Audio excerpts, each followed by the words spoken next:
I made a comment reply earlier today on a Reddit thread. It's probably deleted by now, so no link. That got me to thinking about this and how I've learned so much in the past couple of years that I was never aware of. At first, that scared me a lot. I'll get to that. It's much easier to walk those interested through it rather than just make a statement and expect people to believe me. Let me start by employing the following hypothesis, that we are a consciousness residing in a body, in direct opposition to the commonly accepted notion that we are a body with a consciousness. I'm employing a very basic cause and effect reversal experiment and observing the results. I only experiment on myself and do my best not to interfere with others. I'm not here to solve their questions, just mine. If they ask, well then I'll answer with as much honesty as I know how. I gave myself permission to do that, and these are some of the results of the experiment. My preliminary conclusion is that, we are both. And somehow my two halves weren't communicating with each other because one was afraid and the other was in too much pain. The exercise to bridge that rift is in communication, not engaging in a back and forth power struggle. I lost communication with myself because I forgot it was real. And I forgot it was real because the belief that it wasn't was being enforced all around me through religion, education, science, corporate and political structures, the economy. Everywhere is a construct of this bipolar game people are playing, that I was also playing. I was living in a very lonely and disconnected world. That doesn't mean it's the only way though, there's the kicker. I can still learn from it. Things do change. They must, or we would cease to exist, and we're still here. Yeah, there was definitely a big piece of the puzzle I was missing. I had a lot backwards apparently. So if it is real, why focus on where the power comes from and instead try simply using that power to improve my own connection and change myself? It works too. And there's a good reason for that. We are the power. That's why struggling makes no sense whatsoever, it's just fighting with yourself. Nobody ever really wins in a power struggle. I've witnessed evidence of that fact my whole life. It was all around me, everywhere I looked. This or that, win or lose, black or white, good or evil, believer or non-believer, and on it goes. It's literally pointless. Why the hell do we keep doing that? It's kind of insane. The only variable that remains constant in that experiment is the back and forth part. It is represented as time to give us past, present and future so we can reference things a little easier, maybe to get some bearings. As I started to get my bearings, more questions popped up. What if the struggle I was witnessing on the outside was merely a representation of a relationship inside that was struggling? Creating our own reality is still a pretty big leap for me, but I am starting to observe some effects that would seem to indicate that may indeed be happening. There is very little else that can explain some of the observations I've been making lately. It's not scary though, so that helps. Still, I feel so young in many ways again. It's almost like I'm taking a new character through a game I've already played before, but a bunch of new shit has been added to the game since I played it last. PSA, no living thing was harmed in the process of conducting this experiment. In fact, no negative consequences have presented themselves at all in the 2 years plus this experiment has been underway. Those are some excellent results. I'm pretty sure I'm on to something here. So let's start with the basics. What led me to this decision was a lifetime of not knowing why. I feel like I spent my whole life asking why until finally I must have asked the right one, why the fuck am I even here? That was actually the question I asked myself just a few short years ago. It was full of anger, despair, shame, inadequacy, guilt, hurt, sadness and pain. That one question somehow managed to incorporate and include within it every other why question I'd ever asked.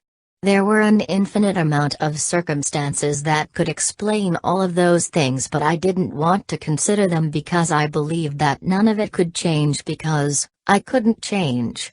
And I believed I couldn't change because that's not how it works. But what if I was wrong? What would that look like? What's the worst that could happen that I haven't imagined a million times already? It takes energy either way, why not imagine a better way? So I imagined. What would living be like if we could change? What could we change? What would we change? Why would we want to change? Is there a piece to this puzzle I may just be missing somehow? Am I okay with not knowing the answer while I seek it? Apparently yes, I'm still here. And doing okay. And here's the key point, at this stage was the moment I gave myself permission to live instead of just continuing on. I even challenged myself as a dare to do it and threw in another hypothesis to consider, that there's nothing to be afraid of. Let me tell you, it is a very different experience approaching things from that point of view. I had to train myself to notice the negative emotions and note the circumstances that triggered them. It wasn't easy at all. I was filled with an ungodly amount of repressed rage. That was a good thing though because it gave me an easy place to start. The point here is that we are all different, so I can't tell anyone else how to get to this point. People literally must do it on their own. It simply does not work any other way, unless we want it to, for whatever reason. If you still want to feel the rage, by all means, express away. The point is to recognize that you do have a choice, you can always choose not to change a thing and there is nothing wrong with that. Sometimes it's what keeps you safe. If keeping it helps you feel better, by all means keep it. I'm not here to get in the way of that. What I came to see after the first little while of doing this on myself was that I had much more control over how I feel than I ever thought possible. It was a stunning revelation. And just knowing that made me feel so much better. It lifted me up in a very real way. Road rage, if that applies, is a great one to start with, especially if you're alone in the car. Notice when you feel it coming on. It takes a while. I started noticing, but it was always after I felt it, like I couldn't see it coming or something. But as I practiced, it got easier and less annoying overall. I took that as a win. Here's the next big thing to understand as it relates to the road rage example. I didn't actually get rid of it. Through this whole process, I came to understand it instead. Now I can tell when I'm about to have a bout of road rage and I have enough time to be more aware of my surroundings to allow myself time to consider a different choice, maybe brake a little sooner or harder than I might have otherwise. Who knows, but the feeling that comes with knowing you have a choice is exactly the opposite of rage. It's so quiet and subtle at first, you don't even notice it. The mindfulness helped me to clear my filters, or reprogram, or whatever analogy makes the most sense. By allowing space to feel, I was able to understand the feelings themselves a little better. I would say this is when an honest attempt at communication started to really happen from a place of mutual respect and trust. I know I can trust me, right? Of course. After a while of this, I ran into the tougher ones. Like, holy fuck, am I losing my mind? I became mindful of a lot of crazy talk going on through that phase, but I made it. This was the point when I was able to see more clearly just how much of that incessant chatter wasn't even mine. Literally. When I started to tune into that chatter, I heard my mother, my father, my sisters and brothers, a couple of teachers, grandparents, etc. Every authority figure in my life had a voice residing in my head.